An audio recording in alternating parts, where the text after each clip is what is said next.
Johnny Dollar. I am thy father's spirit, What? doomed for a certain term to walk the night, Well, good for you. and for the days confined to fasting fires, How about that? till the foul crimes done in my days of nature are burnt and purged away. Bravo, Mr. Shakespeare. Now, why don't you just relax and enjoy it? I wish I could, Johnny.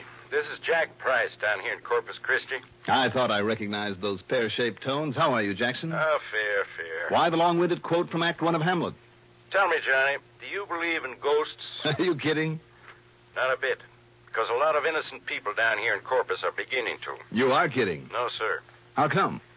Because of a so-called psychic medium who's moved in on us. A medium, hmm? He's been holding seances, or whatever you call them, and making with the clairvoyance bit. He's a rare one, Johnny. Now, which is it, Jack? Huh? Rare, medium, or maybe well done? Well, the act he puts on is well done, all right. Well, what's your worry about him? He's costing us money. How? Come on down here, Johnny. I'll give you the story, and you can get to work on him, okay? All right, Jackson. Why not?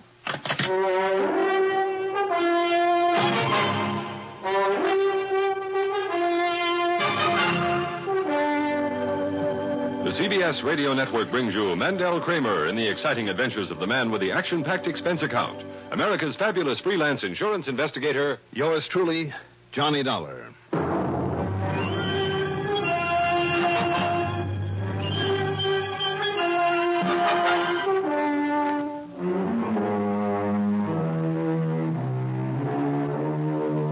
Expense account submitted by Special Investigator Johnny Dollar to Tri-Western Life Insurance Company office in Corpus Christi, Texas.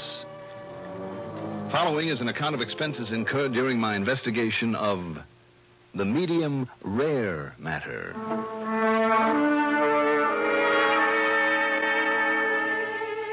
Expense account item 1, $132.15 for a cab to Bradley Field, then plane fare to Corpus Christi. Item 2 is $1.35 for the airport limousine to the Robert Driscoll Hotel, where I got myself a room, parked my luggage before walking over to Jack Price's office in the Katz building. I'll bet you're tickled pink to get away from that cold New England winter weather, That's huh? the truest thing you ever said, Jackson. How are you? Oh, fit to be tied, Johnny, on account of this so-called psychic medium. Oh? Sit down, I'll tell you all. All right. Tell me, don't the police around here kind of frown on such? This one is a phony, isn't he? Sure is. But somebody's got to prove it and put him out of business. Johnny, there are a lot of people who believe in spiritualism. But when a rank charlatan like this comes along... Well, let's face it, Jack, you find them all over. They ought to be locked up, but they're usually too smart. Now, let's have the story. Well, first off, he operates out beyond the city limits. That's why our Corpus Christi police are helpless. Yep. His name is Udi Vishnu. Vishnu. At least that's the name he uses. Mm. And you ask me, that Hindu or whatever it is accent he uses has a touch of Brooklyn in it. No? Phony. But continue to fall for him. Knowledge of the past, present, and future. Mind reading, message from the dead. Fooey. You really don't like him, do you? He's already cost us money. Oh? Unless you can stop him, he'll cost us a lot more. Us and a lot of other people. And that means a lot of heartbreak, too. Don't tell me that he makes a charge for his meetings, seances, whatever you want to call them. Too smart. He'd be up against the laws on fortune-telling. No, Johnny, all it takes is contributions. There's no law against that. Just where and how does he operate? A few miles out South Staple Street. You remember the place they call Ranch 66? Wasn't that a gambling joint, among other things? Well, they prefer to call it a roadhouse. Anyhow, on a side road a ways beyond Ranch 66 is a little theater that's been empty for years. Mm-hmm. And now, all decked out in fresh paint, with a new facade, it's Udi Vishnu's Temple of the Living Truth. And, Johnny, every single night of the week, that place is packed with the poor suckers who think he's some kind of a new prophet. He must be good. He is. He's great. And, brother, you should see the money they lay on the drum. Plenty, hmm? Right. Including proceeds from the insurance policies they've been cashing in. Ah, so that's where it hurts. You bet it does. We've made a big thing over the years of insuring the little guy. The one that some of the bigger companies don't want to bother with. Policies for only $1,000 or $2,000. Don't you see, Johnny? Those are the people who need that insurance. And you've got to stop him. Well, Jackson, I don't know. You've got to, Johnny, before any more of these people get hurt. Every single night they're out there shelling out their dough to hear his glorified magic act. People from all over this part of the country. Oh? Yeah.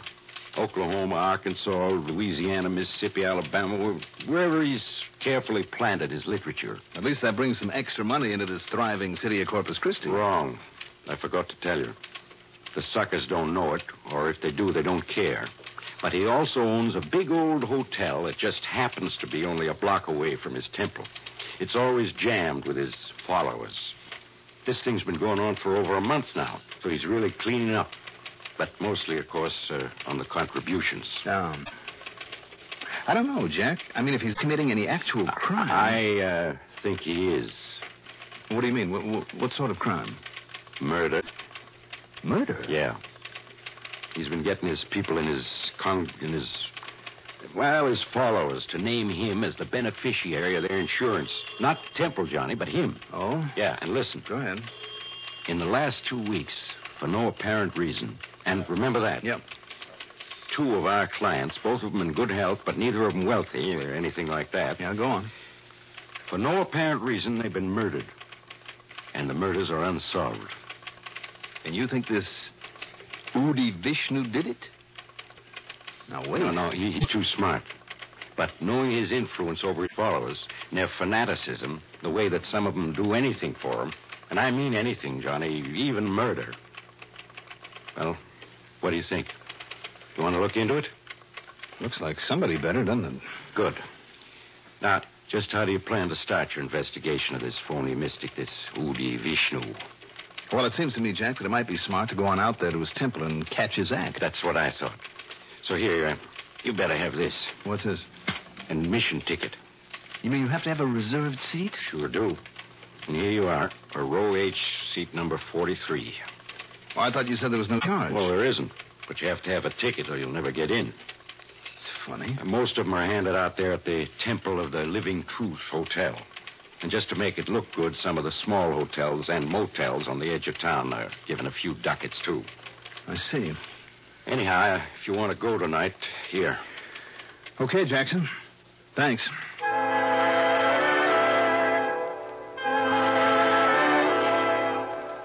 Item 3, $50 deposit on a rental car. By the time I'd got it and going back to the Robert Driscoll to freshen up, well, item 4 is $680 for a cocktail and a leisurely dinner. Then I drove out to the Temple of the Living Truth. Literally scores of people were standing around begging to be let in. But only those with tickets for reserved seats were admitted. And remember that. Reserved seats. The audience, or rather the auditorium, held something over 100 people. And the house was packed. The wide, shallow stage was hung with gray velvet drapes and was bare, except for a sort of reading stand or lectern. There were steps leading from the audience to stage center. And Jack had been right. Most of the people gathered there looked like rather poor folks. The very kind most likely to be taken in by this self-styled mystic. My ticket stub said the service would start at 8:30. At exactly 8:27, the lights were slowly dimmed, except for a blue spotlight that shone on the lectern and on the steps that led up to it. And from somewhere came the recorded music of an organ. Low, haunting, mysterioso. The crowd grew silent. They all leaned forward expectantly. And then at 8:30 on the nose, from one side of the stage into the spotlight, glided Udi Vishnu. I'll say this for him. He cut a mighty impressive figure. He was tall, with curly chestnut hair and a smart short beard. Brown eyes that were set deep in their sockets, but that almost seemed to glow in the spotlight. His face rather pale and wan, like that of someone who has suffered. He wore a long gray robe bound in the middle by a cord that looked like gold. It reached to the tips of his gold-colored sandals. His hands were those of the artist, with long, slim fingers that barely gracefully curved as he gave the sign of a blessing. He simply stood there for a moment, his eyes raised upward, as a soft, almost imperceptible sigh passed through the crowd. Then he lowered his hand, and the music died out. As he looked out over the crowd, I realized that there was something almost magnetic in that gaze of his, almost hypnotic. Believe me, whatever it was, this man had it. Do you believe? We believe. And do you believe in me? We believe. And do you know that I, and I alone, possess the infinite knowledge?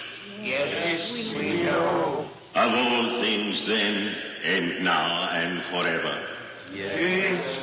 Then you know, my children, that through me, you too can be possessed of supranormal, supernatural powers, can share my unification with the omnipotent consciousness that rules the cosmic destiny of all mankind. My bond with the supreme intelligence, and you can gain psychic powers beyond belief. Know all things about all people. Yes. Now, these tremendous forces lie dormant within you. They must be aroused and developed, as only I can show you how. If you will uphold me, not only in worldly things, but in things spiritual.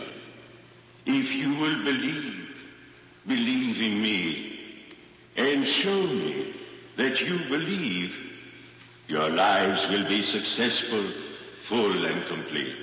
Yes. You know this. Yes. Then be silent.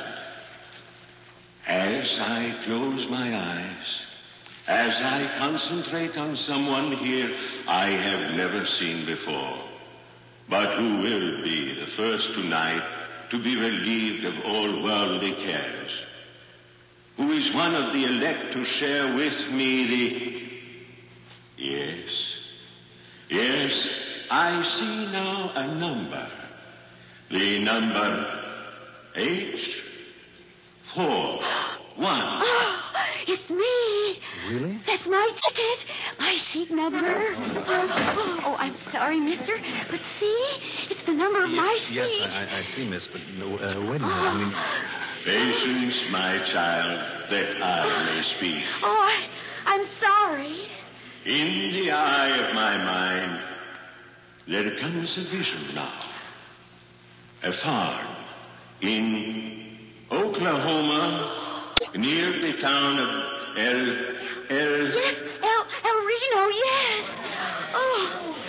And a little girl, perhaps 10 years old. Her name is Martha. Oh, that's my name. Martha Winter. Yes. And with her, a little dog. The dog. The dog she was not supposed to have. She never told her mother. His name was Skipper. Skipper. I'd almost forgotten. Then Martha's school. And Miss Albright. My teacher. But how could he know? Yes, who alone helped Martha decide not to run away from home. It's true.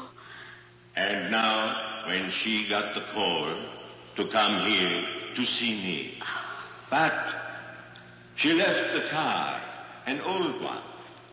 It's blue. He's right. He's right. 43U7418. Oh, that's the license number. But it's back in Oklahoma. Are you here, Martha? Yes. All you said is true. And do you believe? Yes. Do you all believe? Yes.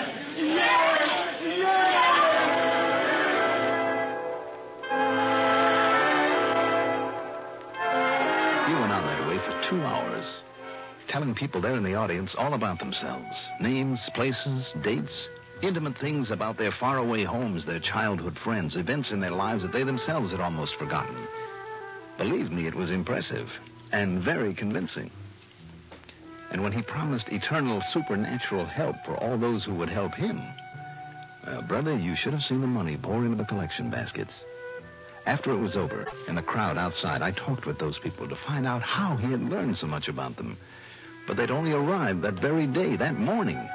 And more important, not one of them had told anyone, not anyone, of the personal things that he had known. Who could blame them then for believing him? And for believing in him? And for going on back to their farms or whatever, convinced that thanks to him all their troubles were over and forever?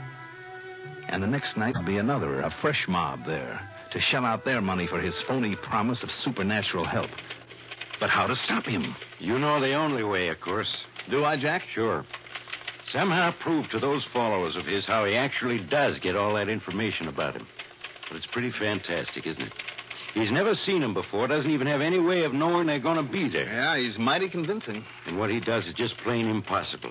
But until you or I or somebody can duplicate his act and tell him it's all a phony. But how? Even Houdini or Thurston or Blackstone or any other magician would have to take a back seat to this punk. Wait a minute, Jackson. Yeah? Reserved seats. Huh? And one of those names you mentioned, a magician. Years ago, when he set out to expose the phony mediums. What are you talking about? In all the big cities where he played, New York, Philadelphia, Chicago, all the big towns. But this one, this Udi Vishnu, plays to the country folks who couldn't have known about that magician's expose. Look, will you please tell me... Jackson, I think I can do it. Yeah? Get some tickets for tonight's performance and drag in all the state or county authorities, whoever has jurisdiction, all of them that you can. Also, somebody from one of the news services. What are you going to do, Johnny? See if I can prove once and for all that this big mystic is just one big mistake.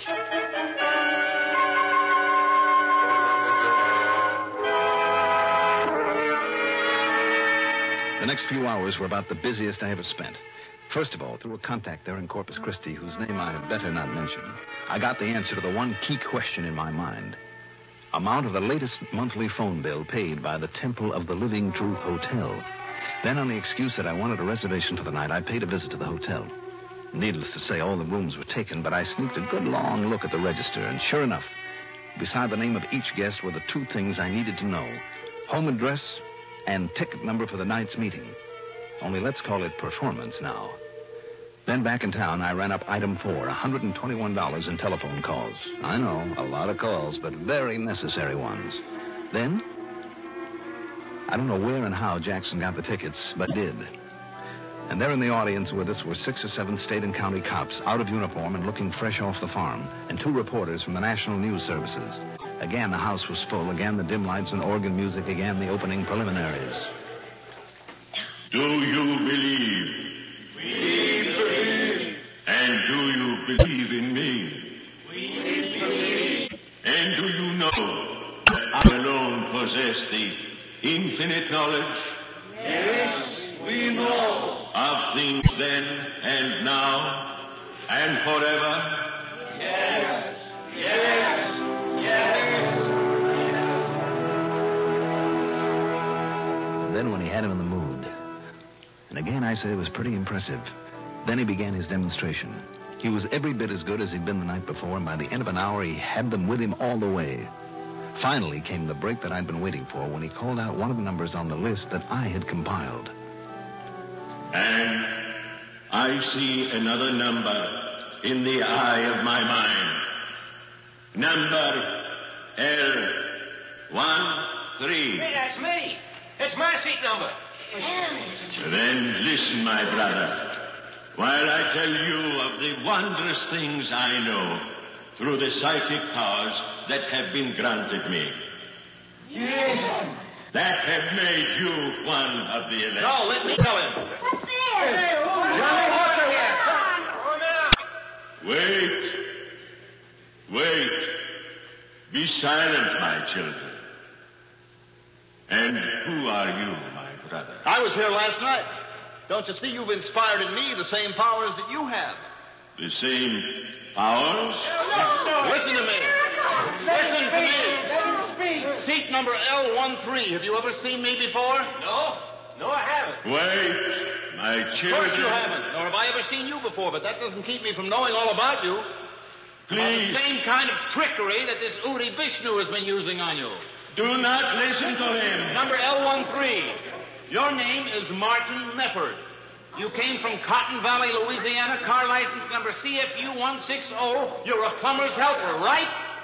Yes. Oh, no. He has to give. He has to give. Oh, this Please do not listen to this man. Mr. Mefford, you walk with a limp because you broke your leg when you were 6 years old when Tommy Parkins shoved you out of a tree. True. Do not listen to this Your man. teacher in the first grade, Miss Brewster, she promised you a book if you'd stop chewing your nails. Is that a fact? Yes.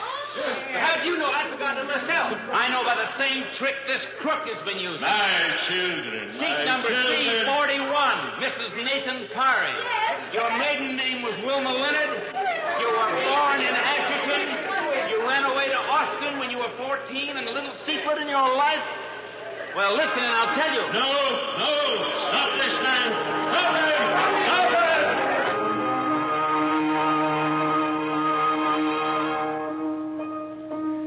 By the time I got through telling some of those people stuff that even Udi Vishnu hadn't found out about them, and some of it was pretty personal, they fairly tore the place apart.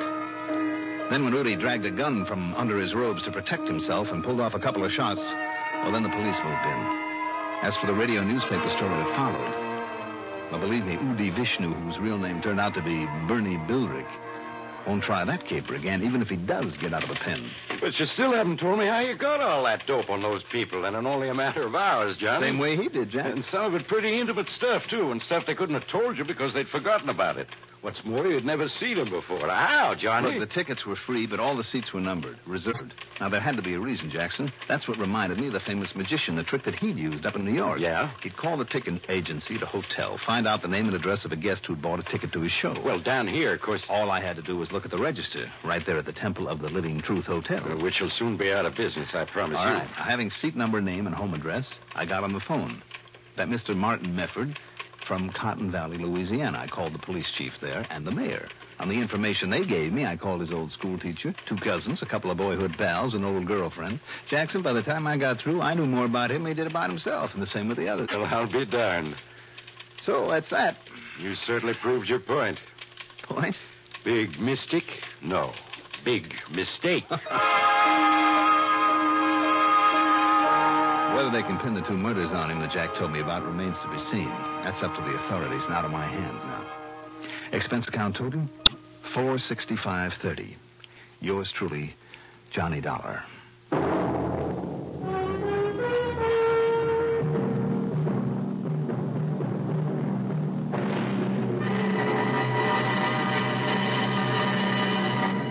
Now, here is our star to tell you about next week's story. Next week, a nice, quiet little town in South Jersey that doesn't stay that way for long.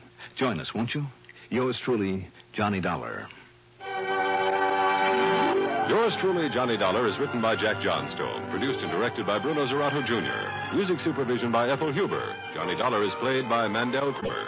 Featured in our cast were Maurice Tarplin as Jack Price, Dan Arco as Udi Vishnu, Evelyn Juster as the first woman, Bill Lipton as Martin Mefford, Tony Darnay as the second woman. Also heard in our cast were Guy Rep and Sam Raskin. Be sure to join us next week, same time, same station, for another exciting story of yours truly, Johnny Dollar. Art Hanna speaking. The #1 network for news, expanded CBS News on the CBS Radio Network.